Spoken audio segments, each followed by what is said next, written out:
રામ રામ ને સીતારામ ડાયરા ને માતાજી બધાને હાજર નારવા રાખે. કેમ છો બધા? મજામાં ને? અમે પણ જો મજામાં છે, તમે પણ મજામાં છો એવી આશા સાથે આજનો વ્લોગ અહીં ચાલુ કરીએ. તો સ્વાગત છે તમારું નવા એક વ્લોગમાં. સવારના જો 7:30 જેવું થઈ ગયું છે.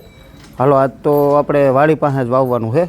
જો 2-3 જણાનું વાવવાનું છે, પણ જેટલાનું તૈયાર થયું હોય એટલાનું વવાઈ જશે. અને વાવેતરની સિઝનને જો આમ વાત કરીએ તો હવે આમ ગઈ છે છેડે, પણ હજી ધીમે ધીમે કટકા 4-5 વીઘા નીકળ્યા રાખે છે. અને હજી આ આવું હાલ છે લગભગ 5-7 દી કે હજી કાલ ઓલા ભાઈ વાવ્યા એમ કરીને વાવેતર ચાલુ રહીએ. બરાબર, તો વાવેતર શિયાળું હજી આમ જો કે થોડુંક થાય છે તો લેટ, પણ હજી વાવ્યા રાખે એને કંઈ આપણે ના પડાય નહીં. બરાબર, તો વાવેતર ચાલુ હોય ને એટલે કે કાલ આપણે છે ને ઓલા ભાઈએ વાવ્યા એમ, તો આજે આપણે વાવી દઈએ એમ. હજી કાલ વાવ્યા, બરાબર, તો એવી રીતે હજી 5-7 દી હાલ છે એટલે વાવેતર ચાલુ છે. ભલે ભાઈ કાંઈ વાંધો નહીં કરો, જો તમારા ભાગમાં સારું હશે તો થઈ જશે ભાઈ, નકર તો કપામાં થયું એવું થાય, બીજું તો કેમ કરવું. હાલો તો એવું છે બધું. હાલો આપણે મીરાના દર્શન કરી આવી.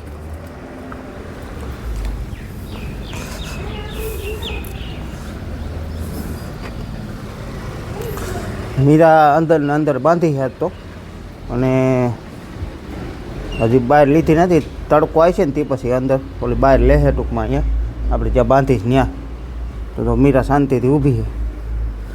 જય ગૌ માતા, જય ગૌ માતા.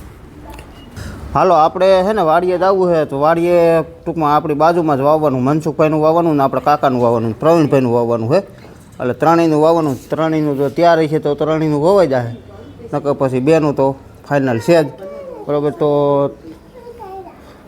વાડી પાસે જાવ એટલે બાને એને વાડી આવવું એટલે એમને લેતા જવાના. કાબા સીતારામ ને જય શ્રી કૃષ્ણ બધાને. વાડીએ દૂધ ને શાખા ને જો ભરાઈ ગયા છે, વાડીએ જવાની તૈયારી હાલે. કેમ? હા, સીતારામ ને જય શ્રી કૃષ્ણ બધાને. વાડીએ શું કામકાજ હાલે? લસણ નીંદવાનું કેટલા વાતરિયા? 11 છે. 11 યાર. હાલો તો લસણ નીંદવાનું આજ નીંદાઈ જશે. અહીંયા કંઈક સુપ ગાડી વહેતી થઈ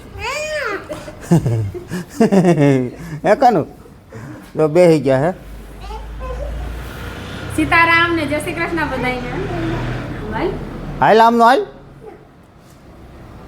કંઈક ધંધે લાગ્યા છે. ડંકીમાં પાણી નથી આવતું, એમાં બધાય પીવાનું પાણી અટાણમાં ભરવું હતું તો ડંકીમાં પાણી મૂકી દીધું, નથી આવતું તો હવે શીશીને ભરવું હતું. એવું બધું ધંધે લાગ્યા. હે કાનું તારે ગલવડીએ જોવું છે? લેતો આવવું છે? હે ક્યાં બેહારી તું એને? એમ નહીં રાખાય ક્યાં તું એને? હે મીરુન ઘરમાં? તો થાય. હાલો રામ રામ તો કયો પેલા. રામ રામ તો કયો. અરે વાહ. તારે આવું વાળીએ? ગલું લેતા આવી એમ? 2 5 એટલા બધા શું કરવા તારે? 2 હોય, 2 ને 1 હોય. અને હજી નાના દીકો હજી લેવાય થોડાક. હજી આખું નથી ખુલ્યું. આખું ખુલ્યું સોમમાં 12 નથી નીકળતા. હજી નાના છે. એને મમ્મી નો આવ લેવા દે, મોટા થઈ જાય ને પછી લેવા દે. હા તો નકર બટકું ભરે. અહીંયા કાકા ત્યાં વાવેતર ચાલુ છે ઘઉંનું. ડેમના ડેમવાળું જે ખેતર રહ્યું ને એનું કટકું એક એમાં ચાલુ છે. ને આપણું ખેતર એ જાઓ ધીમે મીંડું ખાલી થવા. હવે આમ ત્રાહું થોડું રહ્યું છે. એ ઓલા ખૂણામાં થોડુંક રહ્યું છે. અડધું આ ખેતર નીચલું પણ ખાલી થઈ ગયું. ઓલું તો ખાલી થઈ જ ગયું છે, પણ એમાં હજી ટ્રેક્ટર કે કાંઈ જાય એમ નથી. જો ઓલા ખૂણામાં થોડાક માકી છે બળદની દાંતી, પણ ટ્રેક્ટર અત્યારે અહીંથી લઈ જવું હોય તો વહી જાય એમ છે, પણ ત્યાં ગારો જણવે છે એટલે ત્યાં કંઈ દાંતી હાલે એવું દેખાતું નથી. પણ વાવેતર હવે આપણે શિયાળું તો બંધ જ રાખવું છે, એટલે એટલા માટે હમણાં ખમી ગયા. પછી જો 1-2 દીમાં પ્લાન કદાચ થાય, બધા વાવે છે તો વાવાઈ હોત જાય, ઘઉં વાવી દે કે પછી હવે આગળ વિચારી હું વાવવું એ. અને અહીંયા જો ગારામાં પણ આવી જ રીતનું અમારે દર વર્ષે છે ને ડેમમાંથી ખાલી થાય ને એટલે આ જ રીતની પોઝિશન હોય. અને આમાં 5 તો જોકે માપે થઈ છે. મિની ટ્રેક્ટરે પહેલાં મોર પગલા માર્યા હતા અને પછી રાપ મારી હતી ને કાકા? મોર પગલા જ માર્યા, કાંટા કરી. પછી રાપ નહોત મારી? નહીં, ખાલી મોર પગલા જ માર્યા. મોર પગલા બીજી વાર માર્યા હતા. 2 વાર મોર પગલા. મોરપગા 2 વાર મારેલા હતા એટલે ડાયરેક્ટ જો આમાં રોટાવેટર તો હાલે જ નહીં. રોટાવેટર ગારામાં જામ થઈ જાય છે. આવો ગારો છે આ રીતનો, આવો ગારો છે. અને આ મોહકા કરવામાં પણ જો પાવડે જ કરવા પડે, નકર આમાં ખપારી તો ક્યાંય અડેમ જ નથી. અડેમ કાકા? ખપારી અડેમ જ નથી. એટલે મોહકા કરવામાં જ આ રીતે. આ સેઠા મોસમ આપણે પહેલાં વાવી દીધી હતી, એટલે પહેલાં વાવી દીધી હોય ને એટલે આ મોહકા કરવામાં ઉતરીએ. અને હર હંમેશા દરેક વાવેતરની આમ મોસમ છે ને આ પહેલી એ અમે પહેલાં જ વાવી દઈએ છીએ. આ 1.5 વાતર કરી દે એટલે ખાલું ક્યાંય રહે નહીં. અને ગારામાં પણ આ રીતનું વાવેતર થાય. ઘઉં દેખાય ક્યાંક ક્યાંક, પણ બહુ વાંધો નથી. ક્યાંક દેખાય અને કદાચ દેખાતો હોય ને તો અમારે તો આ દર વર્ષનું છે. આ 1 વર્ષનું નથી, દર વર્ષે આમ જ હોય. અને ખાલી થાય ને એટલે પછી આપણો જીવ રહે નહીં. ભીનામાં ખેતી કરી અને ભીનામાં પાછું વાવવાનું થાય. હુકલ જમીન હોય ને તો વાવેતર ટોપ થતું હોય, બાકી ભીની જમીનમાં તો થોડું ઘણું તો ઓલું થાય જ. પણ વધુ પડતું ક્યાંય બહુ આમ ન દેખાય. પણ જ્યાં આ ઢેફું નીકળ્યું હોય ને ભીનું, ત્યાં જો વાહે અમારી આ વાહે લીટો જીત કરે ને એમાં કોક દાણો દેખાય, બાકી તો લગભગ વાંધો ન આવે. અને પાવડિયું આપણે બીજી જે હુકલ જમીનમાં આગતા હોય એથી થોડીક 1 ઇંચ વધુ હોતી બિહાર દઈએ અમે આમાં, જો કે પણ તોય છતાં ક્યાંક દેખાય જ. નકર આપણે રનિંગ છે ને, જો અત્યારે આ પાવડિયું પાટલિયા ઘઉંનું વાવેતર ચાલુ છે. આ પાવડિયું રહ્યું ને એ પાવડિયું કાયદેસર આપણે આટલે હોય, નકર આટલે એને બદલે આ ધોકાની લેવલથી નહીં પણ હેઠી બિહાર દીધેલી, એટલે 1.5 ઇંચ હેઠી બિહારેલી છે. પણ છતાંય જો આ રીતના લાસરા કાઢ્યા જાય છે. પાવડિયું તો પડે જ છે, પણ પાછળ વરાવા હજી હમાર્યું હોય એની વાહે ટૂંકમાં ઢેફા એમને હાલ આવે ને એટલે બધું કાઢતા આવતા હોય દાણા, ટૂંકમાં એ રીતનું થાય. બાકી ઘઉં 20 થી 21 કિલો જાય છે અને ખાતર જાય 30 કિલો. ખાતર છે DAP, ઘઉં છે વામન ટુકડી. જો અહીંયા આલે છે આપણે લસણ નીંદવાનું કામકાજ. લસણ નીંદવાનું આજ બપોરે લગભગ નહીં નીંદારીએ ને બપોર સુધી જ આવ્યા. કેમ બા? બપોર સુધી જ આવ્યા. બપોરે વહી જવાનું ઘરે. અને રહ્યા છે હવે 7 વાતર. અને આજ તો જો વનિતાબેનને એને હોતી 2 બહેનોને લઈ લીધા, પણ તોય નહીં નીંદારીએ. વનિતાબેન હા હું તો જોવો આપણા કપાસ ઉતારવા આવે છે ને એના એ જ ટૂંકમાં અહીંયા હર્ષુભાઈની વાડીએ છે. હવે એ 2 બહેનોને લીધા છે તોય લગભગ નહીં નીંદારીએ. અને પાછળ વાહ પાણી હોતી ચાલુ છે. અને હું આવ્યો તો જો સા પાણી દેવા. અને અત્યારે કાકાના ખેતરમાં જે આપણે હાલે છે ટ્રેક્ટર, એટલે આગળ પાછો ત્યાં જાય. ત્યાંથી પાછી વાવવાનું મનસુખભાઈનું, એટલે એ ત્યાં પાછો વાવવા જાય. અને પિયત ચાલુ છે એમાં ભાઈ પાય છે જો કાલા સોના. આ કાલા સોના આનું રિઝલ્ટ છે તોડી નાખે એવું. આમાં ઘણું આવે. સીવીડ આવે, એમિનો એસિડ આવે, ફુલ્વિક એસિડ આવે, હ્યુમિક એસિડ આવે, अन्य तत्व आवश्यक मात्रा घणुं बधुं आवे है। आमां तो काला सोना की पैदावार में इस प्रकार के सुधार लाता है। हवे ये बधुं अंकुरण की गति तेज करता है, अंकुर की जीवन शक्ति बढ़ाता है और जड़ों की विकसित करता है। माइक्रो और माइक्रो पोषक तत्वों की ग्रहण करने की तथा विभिन्न हिस्सों तक पहुँचाने की स्थिति में सुधार करता है। घणुं बधुं छे आमां तो, એટલે બધું મૂળના વિકાસનું બધું સારું છે। કાલા સોના કેટલું પાયું ભાઈ? 2 લીટર 2 વીઘે લીટર 2 વીઘે લીટર એટલે એક ડબલું આમ આગળ પડ્યું એ પણ તમને આગળ બતાવું। અડધું પી ગયું ને આ હજી તોડ્યું જ લાગે ને? ઈ તો એક કેલબો પીરો બરોબર। એટલે 2 લીટર 2 વીઘે લીટર કાયદેસરનું માપ છે। અને અમે તો આજ કેટલા વર્ષોથી આપણે પાઈ છે ઘણા વર્ષ થઈ ગયા। ખાસ લસણ ડુંગળીમાં અને તલમાં હોતી આપણે એકવાર પાયું કા તલમાં હોતી પોર તો નથી પાયું પણ બે વર્ષ પહેલાં પાયું હતું। તો 2 વીઘે લીટર એની માત્રા છે એ પ્રમાણે। અને આ રીતનું કંઈક લસણ છે। અને લસણમાં ખાસ અત્યારે પીએ તો 13-14 દિવસે આપી છે અમે, કે ક્યારેક ક્યારેક 15 દિવસ વહી જાય છે। આ ડબલું ખાલી થઈ ગયું છે 1 લીટર, એટલે 2 વીઘે લીટર ટૂંકમાં પાવાની માત્રા હોય। ગુણો રહ્યો ને એ આપણે હજી ટૂંકમાં હુકાણું નથી, આમાં જો હજી હાવ ગારો છે, એટલે આમાં બળદની દાંતી નથી હાલે ને ટ્રેક્ટરની નથી હાલે એમ। પણ જ્યાં જ્યાં હુકાણું હતું ત્યાં સુધી બળદની દાંતી હાલી ગઈ છે, એટલે એ કંઈ ટેન્શન છે નહીં। અને ઉતાવળ ખોટી આપણે કરવી નથી, જોકે વાવેતર શિયાળું તો હવે મોડું થતું જાય છે. શિયાળું વાવેતર અત્યારે ઘઉંનું મોડું થાય, ધાણાનું મોડું થાય, પણ તોય છતાંય હજી વાવે છે હોતી લોકો, એટલે ઠીક છે. પછી આપણે કંઈક જો ખેતર તૈયાર થઈ ગયું હોત આખે આખું અને 1-2 દિવસમાં, પણ તો હજી કદાચ ઘઉંનો કંઈ સાહસ કરત, બરાબર. પણ તો હવે ખેતર હજી 5-7 દી વહી જાય એમ છે આ કાયદેસર આખે આખું ખેતર. અને પછી જો હવે આટલું વાવી દઈ તો આટલા ખૂણામાં શું વાવવું એવું થાય ને પછી.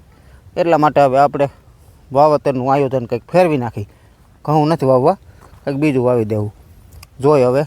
અને આ ખેતરમાં પણ હજી પાણી તો લાહોલા ભર્યું છે. આમાં તો જો હજી આ ખેતર તો ખાલી થાય એમ જ નથી. અને આ ખાલી થાય એમાં તો આપણે તલ જ વાવવા છે, પણ આમાંય તલ વાવી દઈ તો પછી શું થાય, તલમાં પિયત ઉનાળામાં વધારે જ હોય અને જમીન થોડીક વધી જાય. એટલા માટે આપણે આ થોડુંક આગતરૂપ થોડુંક થઈ જાય ને તો એવું કંઈક આયોજન કરી એમ. બાકી બીજું તો કાંઈ નથી.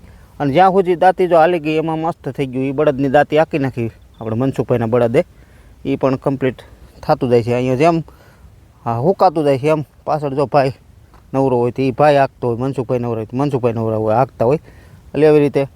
અને આપણે તો આવું અહીંયા હોય ને ત્યારે ક્યારેક આવી છે, બાકી તો આવવાનો સમય મળતો જ નથી.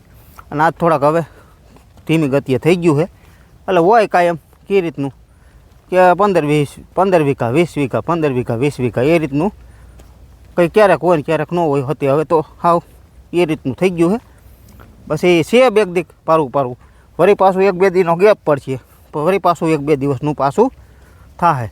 એટલે આમાં ખાસ કહેજો કે 7-8 દિવસ પછી શું વાવેતર આપણે કરવું જેથી કમાણી કંઈક સારી આપણે કરી શકીએ. એવું કંઈક આયોજન તમે કમેન્ટમાં કહેજો કે ભાઈ આમાં શું વાવેતર આપણે કરી તો કંઈક થોડીક સારી કમાણી થઈ શકે. અને ભલે 2-3 મહિનામાં 2 મહિનામાં પાક તૈયાર થઈ જાય એવું કંઈક આયોજન આપણે કરવું. આપણે વાવેતર કરવા ગયા હતા, એ વાવેતર પતી ગયું છે ને આજનું ટૂંકમાં પતી ગયું, કાલનું પાછું છે હજી. અને હાવ જો કે બંધ નથી થયું, પણ પારું હજી હાલલા રાખીએ ટૂંકમાં, પણ ધીમી ગતિએ એમ ટૂંકમાં. કાયમ હજી પહેલાં હતું આપણે વૈસે રાતે વખતે આંકવું પડતું, એ પણ હવે બંધ થઈ ગયું. અને હવે સવારમાં મોડેકથી જવાનું ને બપોરે વળી પાછું વી આવીને બપોર પછી ક્યારેક હોય ને ક્યારેક પણ ન હોતી હોય. હીરાને હવે છે ને જાજી વાર નથી, 2 કે 3 દિવસ કે વધીને 4 દિવસ ને એવું ટૂંકમાં દેખાય છે કે વધીને 5 દિવસ એમ. પછી તો આમાં થોડું ઘણું આઘા પાછું થતું હોય, એટલે એ રીતનું છે. બાકી ટાઈમ આપણો એડજસ્ટમેન્ટ નથી રહ્યો, થોડોક ટાઈમ સેટિંગ વિખાણું છે, પણ એમાં બન્યું હતું એવું, એટલા માટે ટૂંકમાં આપણે ટાઈમ થોડુંક ભૂલાઈ ગયું અને થોડુંક થયું હતું એવું, એટલે એમ ટૂંકમાં એ મારે કહેવાય એમ નથી એવું થયું હતું. એટલે પછી એ સમજી લેજો તમે એમ, એ રીતે થયું હતું. એટલે એવું હતું બધું. બાકી તો મીરા હવે ઓમ કાંઈ વાંધો નથી, કમ્પ્લીટ નિરણ પૂરો ખાય છે બધું, જો આનંદથી વાંધો નથી કાંઈ. પણ હવે 2 કે 4 દિવસમાં જન્મ દઈ દે, વાસળીને આપે કે વાસડાને આપે એવું થાય. હાલો આપણે તો જે આવે તે મંજૂર છે, એવું કંઈ નથી કે આપણે વાસળી જ જોઈ છે. વાસળો આવે તો મંજૂર છે ને વાસળી આવે તોય મંજૂર છે. અહીંયા હાલે છે જે આપણે સોરા વાવ્યા છે ખાવા માટે, તેમાં પાકી હોય શીંગું, તેનું બધું દાણા કરવાનું કામકાજ હાલે. કેમ ના દાણા કરવાનું કામકાજ હાલે, સાફ સફાઈ. દાણા તો આમ જો કે થઈ ગયા છે, પણ જે આ ફોતરી હોય એ બધું કાઢે છે. અને આ રીતના આ હુકલનું શાક થાય ને, હુકલનું શાક કરવાની ખાવાની મજા આવે ઉનાળામાં. કઠોળ એક જાતનું કઠોળ થઈ ગયું ને. હા થાય, ખાતા વધતા હોય એટલે એ પાકી જતા હોય. વાવ્યા છે તો થોડાક જ, પણ તોય પાકે એટલે તો એ શીંગું જવા ન દે વેસ્ટ. પછી આમાં જો વાલના દાણા છે એ પછી વીણી લે. કેમ એટલે વાવવાનું બિયારણી પોરુકું થઈ જાય ને કંઈક ખાવા થાય તેવી રીતનું થતું હોય. એટલે એ સાફ સફાઈ હાલે છે. અને અહીંયા હાલે છે ચોખાની સાફ સફાઈ. ચોખામાં શું બા વીણો તમે આમાં? હે તો ભેળસેળમાં કરવામાં તો આપણે બધા માહિર છે. આ પ્લાસ્ટિકના ચોખા જો તમે આ બધા છે ને વીણવા પડે. આપણે કયા ચોખા કૂપનના લીધા હતા? કૂપનના ટૂંકમાં આવ્યા હતા, લીધા તો અમે તો અમારે જ નથી આવતા, પણ અગાવાલામાં આવતા હોય ને ત્યાંથી ટૂંકમાં આવ્યા છે. ઓમ ચોખા હાઈ ક્લાસ છે એમ કંઈ વાંધો નથી, પણ મેન વસ્તુ જ આ પ્લાસ્ટિક. પ્લાસ્ટિક વીણીને ખાઈજો નકર અઠાણે દુનિયા હે ને ઝેર પધરાવી દે છે પેટમાં. એટલે અમારે તો આદત છે આવી, એટલે તમે પણ રાખજો. જોકે હોય જ બધાને ઘરે ઘરે આ જો પ્લાસ્ટિકના ચોખા દો બધા સૈકલા ખાય ને તોય નુકસાની. પ્લાસ્ટિક જ છે એક જાતનું, અને એ દાણો અલગ જ પડે આમાં. આપણે જોઈને તો એ આમ એકદમ લીસો અને આ રીતનો જો મમરા જેવો લાગે અણીવાળો, અને આ દાણો અણીવાળો ન હોય, એ ગોળ હોય કાબા. હા એ આ પ્લાસ્ટિક છે ને અણીવાળું લાગે. જો આ બધા પ્લાસ્ટિકના જ છે. કેમ ખબર, મશીન હશે હું કરતા હોય કેમ ખબર પડે. એટલે પ્લાસ્ટિકના ચોખા હોતે અટાણે પધરાવે છે એવું છે બધું. હાલ્યા રાખે કેમ કરવું, ભેળસેળ કરવામાં આપણે બધા માહેર તો છે જ. હાલ્યા રાખે આપણે સમજીને ખાવાનું રહીએ.